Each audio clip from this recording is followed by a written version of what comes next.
Hello friend, good morning. মানুষ আজকে ভালো আছে, কালকে কখন বিপদ চলে আসবে কেউ বলতে পারবে না। এখন আমরা ঠিক সেই একটা খারাপ সিচুয়েশানের মধ্যেই যাচ্ছি।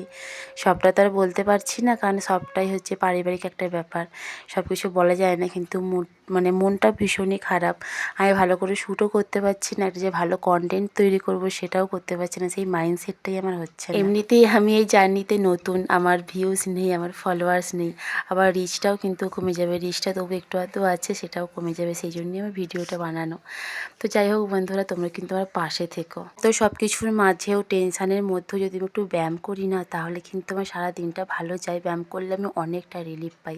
আজকে আমার দুই ছেলেরই এক্সাম আছে। বাবানের এক্সাম 10টা থেকে, মান্টির এক্সাম 8টা থেকে।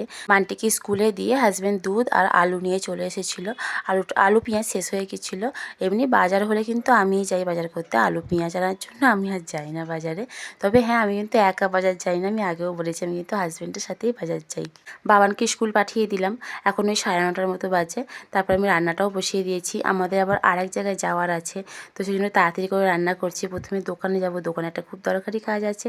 তারপর দোকান থেকে হয়ে আমি আবার আরেক জায়গাতে যাব, সেখানেও খুব দরকারি কাজ আছে। কাজের দিদি আসে ওই 11টা 11:30টার সময় করে, তার আগে আমার রান্না হয়ে গেছে। রান্না করেছি পেঁপে দিয়ে ডাল, করলা আলু ভাজা, চিচিঙে পোস্ত।